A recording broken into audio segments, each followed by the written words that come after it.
Thank you, President Kwaśniewski, for that introductory remark, which took us through European foreign policy briefly into the development of the Eastern Partnership, and specifically and in more substance into Ukraine. I think your remarks provoke a number of questions which I would like to put to you to animate a little bit our exchange of views later this evening. One hypothesis which you've advanced is that Russia wants Ukraine to fail. So we've seen the annexation of Crimea, we see the aggression and separatism assisted by Russia in eastern Ukraine. What are the levers and what are the prospects of Russia achieving such an ambition to cause Ukraine to fail? Well, I have no doubt that the strategic goal of Russia is to keep Ukraine the own zone of influence. Of course, we can name this concept by various descriptions. Today, the most actual is the Eurasian Union. But that is, first of all, the question of the long history, common history.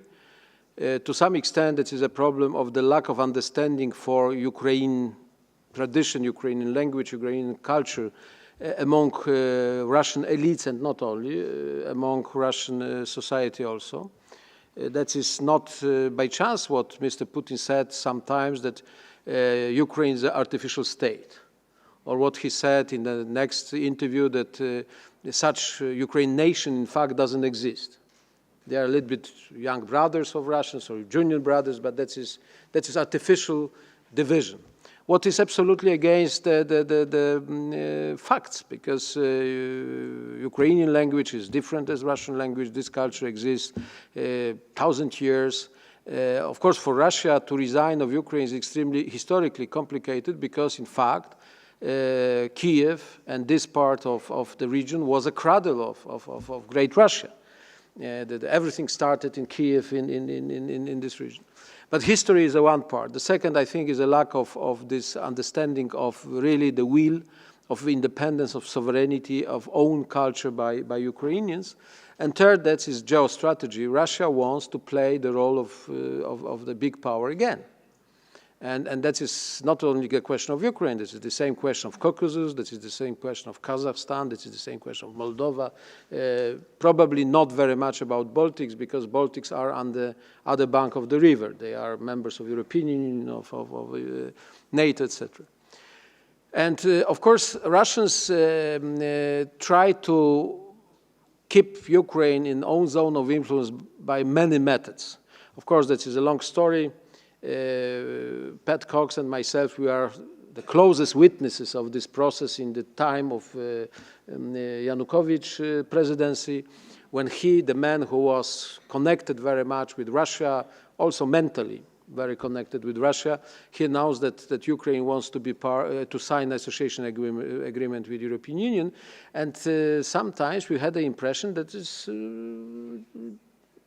genuine will, that he can do it. But finally, these ambitions were totally stopped by Russia, by Moscow, by Kremlin, by Putin, and the consequences of this decision of Yanukovych in the last days before Vilnius summit, when this association agreement should be signed, is this political tensions, this drama, Maidan, victims, etc., etc. And of course, Russians, they had two, let's say, approaches to this concept, how to keep Ukraine own zone of influence. The first was to have pro-Russian, pro-Moscow leadership in Kiev. The leadership which is not interested, they will keep some good relations with the West, but finally they will continue this politics of full dependence, especially economical dependence of Russia. The second, when they have, like during Yushchenko time or now, they have really such very strong efforts of Ukraine to be part or to associate with the European Union, they try to destabilize the situation. And for destabilization, they have a lot of instruments. Briefly, economy. still Russian market is blocked for Ukrainian goods. It means disaster for Ukrainian economy, which was more or less in 50% oriented, or even more in some branches, in some industries, oriented to Russia. Second, that is the war. Because everything what happened, annexation of Crimea, and especially the war and support of Russia for separatists in Donetsk, Lugansk, and others, that is the reason of the war, which we have sometimes more frozen, sometimes much more hot, but we have this conflict still. Ukraine, because of annexation, lost the important part of the country, Crimea. Then Russia has extremely effective, well-paid, aggressive propaganda. Majority, especially in eastern part of Ukraine, majority of people are speaking Russian, and this Russian language propaganda is also the factor of destabilization of Ukraine. The next is a lot of formal and informal ties which Russians they have in the structures of the army, of the administration, of the state institution, of intelligence, etc., etc. They use all these methods, and the task is very easy: to destabilize the situation, to damage all these efforts of reforms, and to create the atmosphere in which the new leadership, pro-Russian leadership, can come back. Of course, not Yanukovych. I think his role is totally finished, and also not the people who we know quite well with Pat. I think they will try to find new leaders to say such simple thing to poor Ukrainians. Dear friends, don't dream. Don't dream about the West. Don't dream about Europe. Your place is here. Your future is with us. That's it.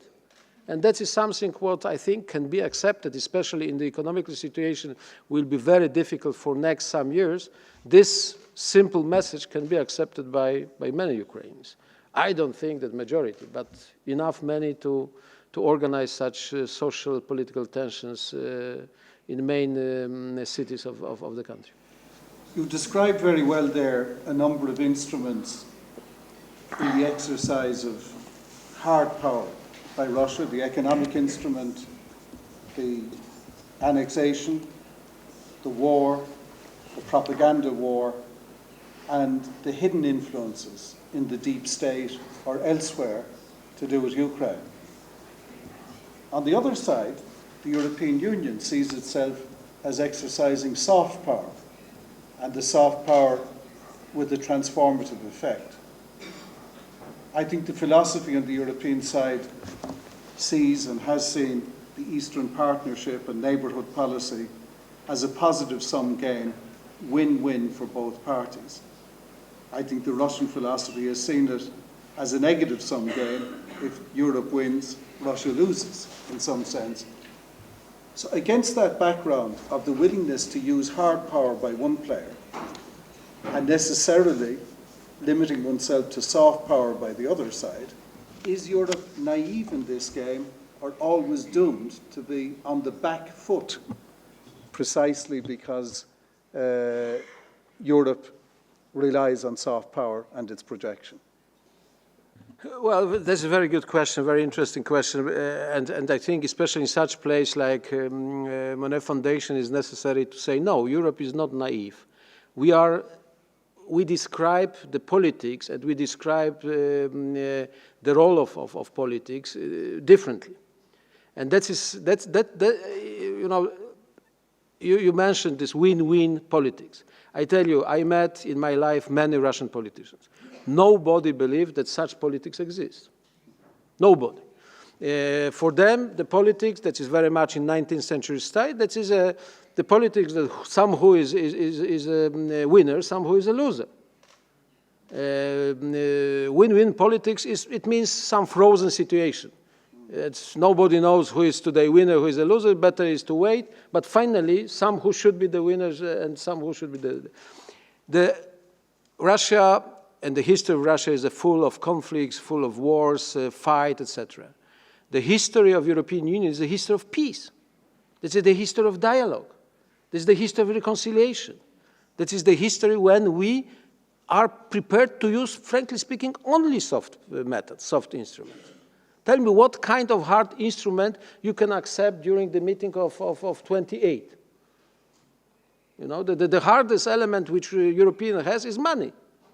What is not a very hard element. So I think that is really the philosophical difference and the conflict of the politics of 21st century, the politics of interdependence, dialogue, understanding, compromise, and the politics very much in sense of 19th century, of the beginning of 20th century, when for many countries and many politicians, the conflict was the engine of development.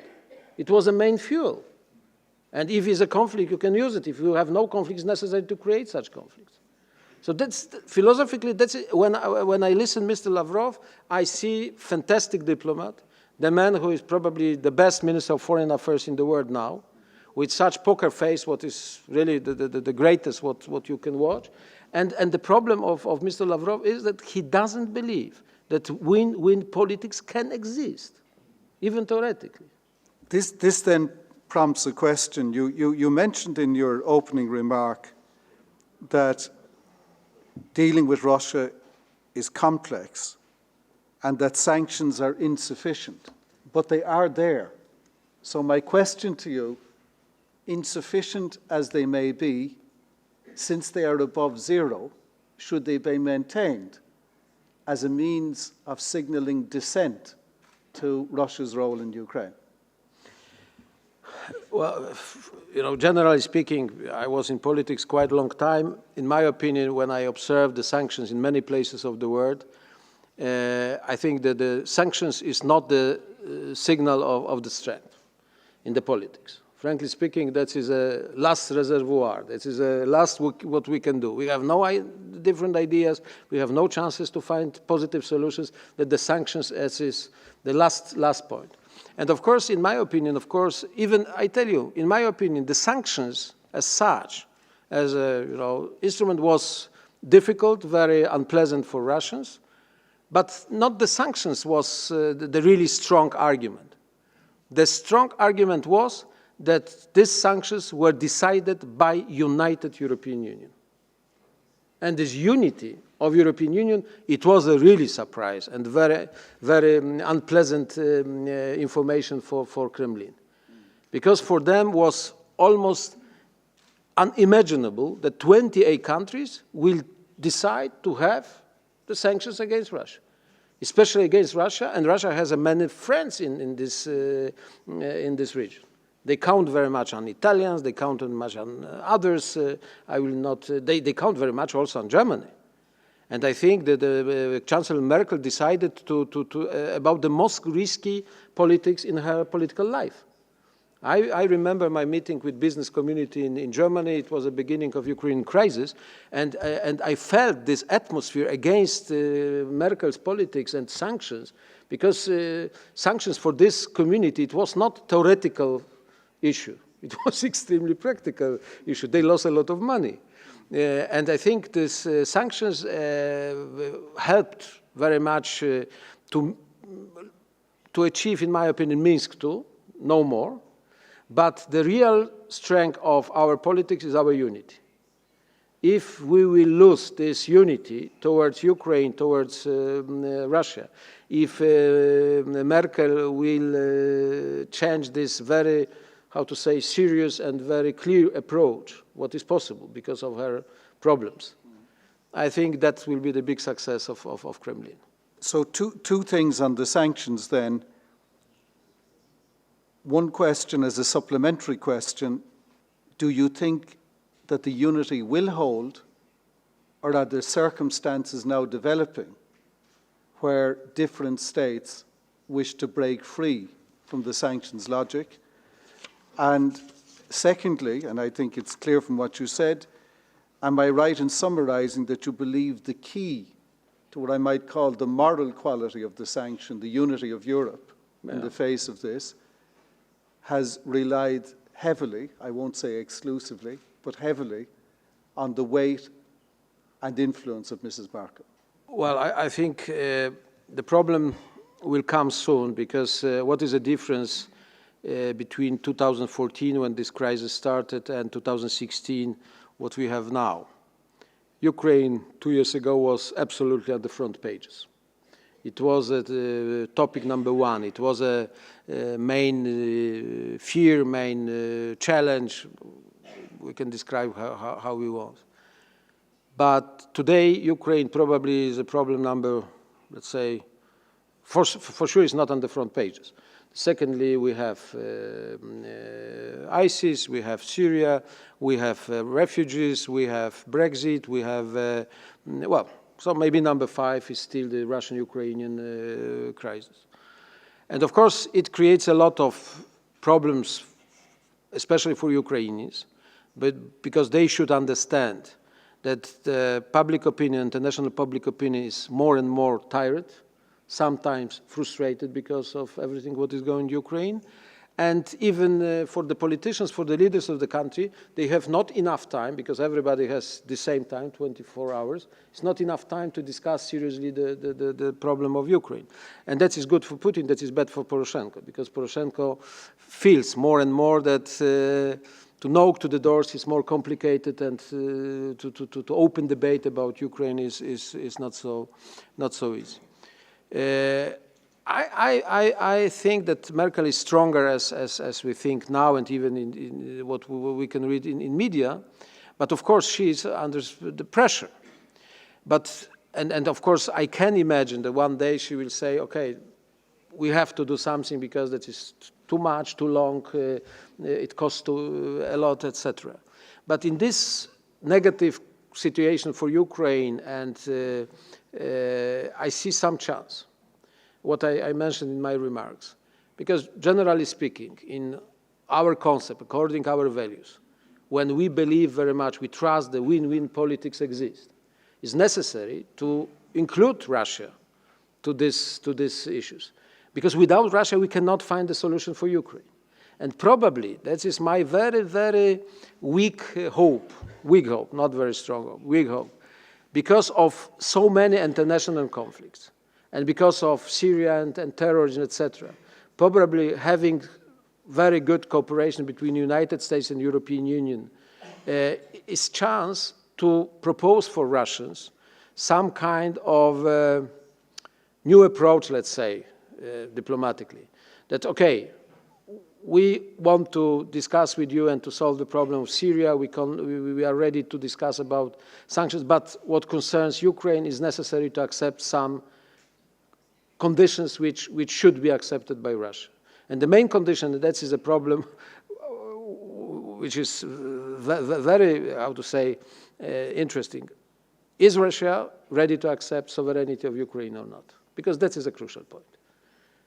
If Russia one day, even not speaking about Crimea, because Crimean case, I'm sorry that I'm cynical now, but Crimean case is frozen for decades.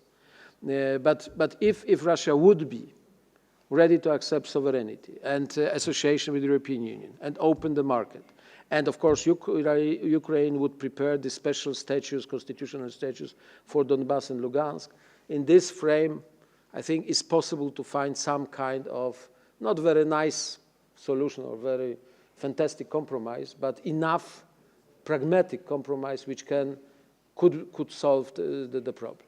But I don't know, the last point to describe. I was in Munich during this security conference, very interesting, with Lavrov, Kerry, others, and Medvedev, Poroshenko. And my feeling, even because I was from the first minute to the last minute in this conference, my feeling was the main problem of the world now is a lack of dialogue and trust. And if you see the construction of this conference, Kerry was speaking alone, Lavrov was speaking alone, Medvedev was speaking alone, Poroshenko was speaking with Duda, Polish president, and the Lithuanian president. What is okay, but it's not enough. We are not the part of the problem. We are supporters of Ukraine. So I think today and we have presidential election in the United States, what is also not good for such very general solutions. But I think if we will not go back to dialogue and some minimum level of the trust, I'm not very optimistic. Well, let me come to that. The sanctions, you argued, had the effect, even if they're inefficient, of bringing about the Minsk II protocol. And the Minsk II protocol is not exactly 100% a ceasefire, but it has contained the violence. Yeah. You have remarked, and it's true, that Ukraine has gone down on the priority list of news stories. I follow the news every day from Ukraine. This weekend, several Ukrainian servicemen were killed during the ceasefire. In the last 24 hours, several Ukrainian servicemen were wounded during the ceasefire. And this is constant, but constantly ignored or not reported much in the West. Minsk II is the available bridge between the two sides, but it looks to be a very fragile bridge. And you talk about this hypothesis, a weak hope, you called it, of trying to build some bigger bridge of understanding with Russia. Is Minsk II capable of being reinforced as the bridge, or does the nature of whatever dialogue might emerge belong somewhere else? Well, I'm not a big fan of Minsk II, but I respect this agreement, first of all, because we have nothing instead. We have nothing instead. That is something, only one real element which was signed by important parts, important partners. And of course, is exactly what you mentioned, that is even not ceasefire. That is less victims, that is a less blood situation, that is a not open war, but still a very unstable situation. But in my opinion, because we have nothing instead, politically it's necessary to use Minsk II and to ask these parts of the conflict to fulfill the obligations. Generally speaking, we have two obligations, but very important.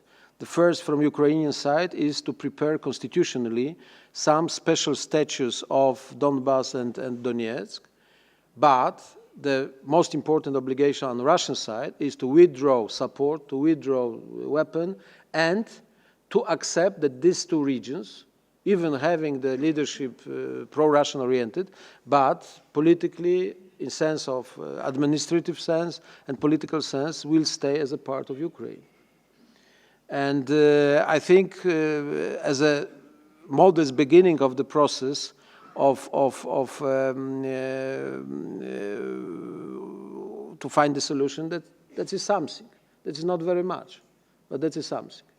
The problem which fears me very much is that time is going, and even to say today, because the deadline for Minsk was end of 2015. Now we have almost the end of February 2016. The situation doesn't change, and I think we very soon, if next month we'll have no progress in fulfillment of Minsk, it will be the signal that this is a piece of paper, nothing more. On the constitutional question in Ukraine, and setting to one side the possibility of manipulating from Moscow some of the forces in politics in Ukraine, there is a very deep internal Ukrainian debate, deeply anxious not to create a kind of divided state through a constitutional form of federalism, which in effect permanently divides the state. And I've seen it in the visits to Verkhovna Rada, that there is a deep national angst about how far this devolution and/or federation, and that's a long spectrum, might go. And so far they've not been able to mobilize a majority in the parliament in Kiev to have the second reading to give effect to a constitutional devolution. So this on one side is a huge difficulty politically inside Ukraine. On the other side, asking Russia to stand down arming and supplying is partly denied by the 47 humanitarian convoys which have freely passed from Russia into eastern Ukraine, unsupervised by the OSCE or by the Red Cross, and giving rise to the presumption that much of the convoy is not about humanitarianism, but about logistical supply lines for military. And this is another reality, politically in Kiev and practically to do with military supply on the ground in the east. I tell you, I arrived to Lausanne to be a little bit optimistic, but after your question, I see no chances to be even a little bit optimistic.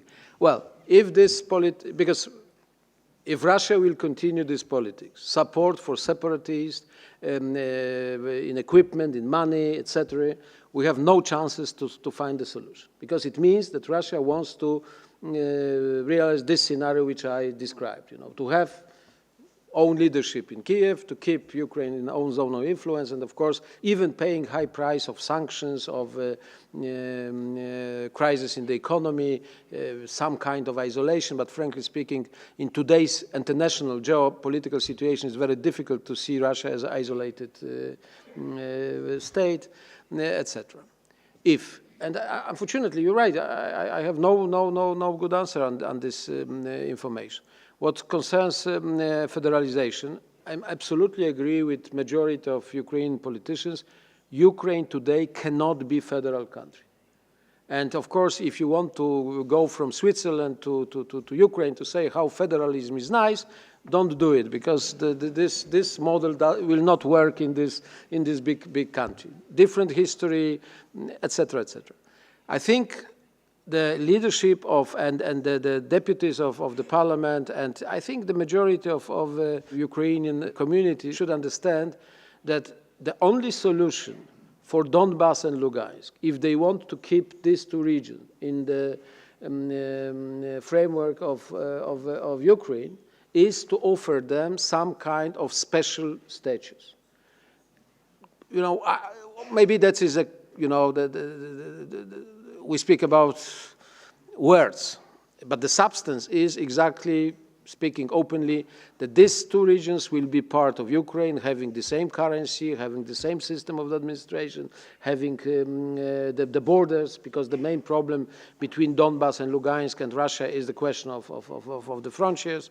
And of course, they will have the same banking system, and of course, they will elect in the free election some kind of regional parliament or regional leadership, and probably, and that is very likely, in the first 5-10 years, this leadership will be much more connected with Moscow, not so much connected with Kiev.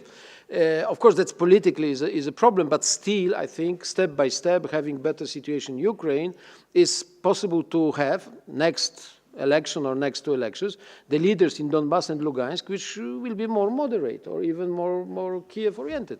Because I tell you, one of the elements of this fight, of this conflict between Ukraine and Russia today is the big question. And in Kiev and in Moscow, they have totally different responses for this question. Is possible to have democratic, modernized state in this part of the world? And Moscow answer is not. We can have some hybrid. Putin called it as a sovereign democracy. Sovereign democracy means that it's democracy in my style. So I will define what is democracy. In Ukraine, they believe very much that democracy is possible. And I think, I'm sure that Poroshenko has such approach to this problem, and especially young generation. You met, I met, there are a lot of young people, the people very much westernized, well-educated, and they want to have democratic, modern state. And that's his main fight. And okay, what will happen is a good question. One final question before I invite President Dice to give a Swiss perspective. You mentioned the resignation of the technocratic minister, Mr. Abramovichus, some weeks ago.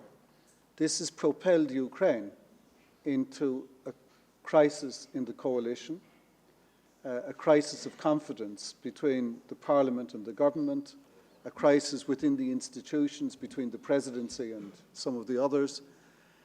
And so it raises the question, could the centre, such as it has been since the last legislative election, collapse and find itself having new elections and therefore postponing and complicating all of the things that you've just described? Or do you think in some form the coalition can reconstitute itself and, at least for the moment, that this fragile but real centre can hold? Yeah. Well, to understand political scene in Ukraine, I'm very much disappointed after everything what happened now in last years. I'm involved in Ukrainian politics from the beginning of Ukrainian sovereignty. It means 91. This year we'll have 25 years of Ukrainian sovereignty. But 25 years, this is a very short time.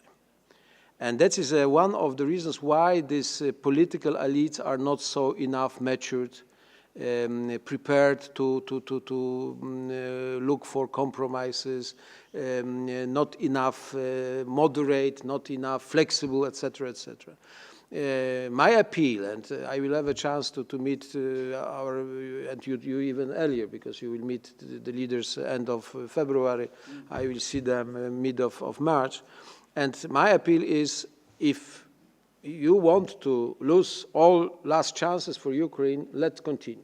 Let's continue this fight. Let's continue this disintegration of the coalition for reforms, coalition for Europe, etc., etc. Because really that is something that is fantastic gift for Eastern neighbors.